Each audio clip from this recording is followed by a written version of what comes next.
చేస్తాను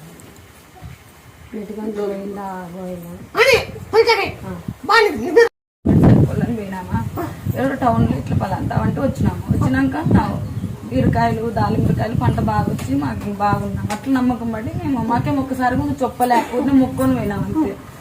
అప్పటి నుంచి మాకు బాగుంది.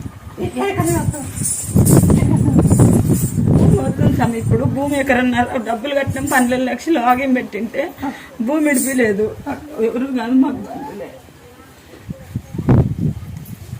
డబ్బులు కట్టినాం 12 లక్షలు ఇడిపిస్తాం 2 నెలలు అయిన డబ్బులు కట్టొచ్చి ఇడిపిలేదు. ఏం చేయాలి చెప్పు. నేను మీ పక్కన నేను ఉంటా. వాళ్ళు ఈగి బయట వాళ్ళు కుటుంబం లేకుండా చేసేదాన్ని బాగా కూర్చోబెట్టుకో. నాయ పక్కకుంటే కొంటాను నాయన కుంటా ఉంటా. అన్నయ్య పక్క ఉన్నాను నాయన కుంటా ఉంటాను. ఆ మాటకి ఏం మాట్లాడలేదు మేము. ఆ మాటకి మాట్లాడలేదు. నాయం ఎక్కడుంటే అక్కడ ఉంటాను నిలబడతానండి. అయిపోయింది. నేను ఏం చేతికిస్తా. మీరు అప్పుడు ఎట్ట కడకేసాను అటు కడకేస్తా. బయటకి ఇప్పుడు ఇండ్లీడ్స్ పెట్టి వచ్చినాం. నీ ఇంటి గుడికి వచ్చినాక ఇండ్లీడ్స్ పెట్టి తోటలే చేరుకున్నాము. నువ్వే బయటకేసే బాధ్యత. ఇప్పుడు సెట్ వేసినాము. ఈసారి పంట ఒకటి బయటకేసే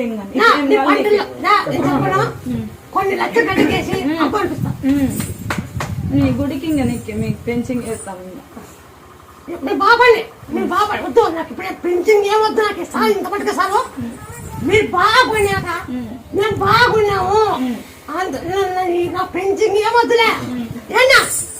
అంతలేవా అంతలే. ఇంకా ఆ మాటకి ఇంకేం మాట్లాడకుంది. ఇప్పుడు వద్దు. మీరు బాగున్నాక మీ కోరిక ఏందో ఆ రోజు తీర్చండి. మీరు బాగా ఎవరు నాకొద్దు. మీరు బాగా నిలబడేవారు నాకొద్దు. ఇప్పుడు బాగా సెట్ వేసుకుంటున్నాము. ఇప్పుడు నా దగ్గర వచ్చి ముక్కున్నా మేలు కదా. నన్ను ముక్కినా మేలు ఉందా లేదా?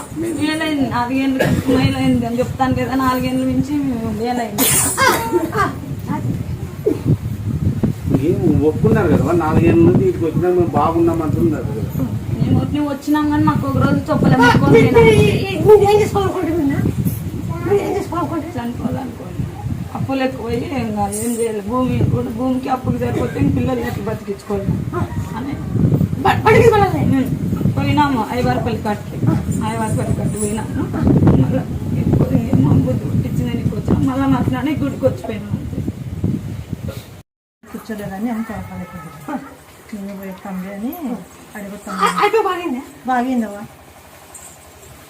బాగైంది.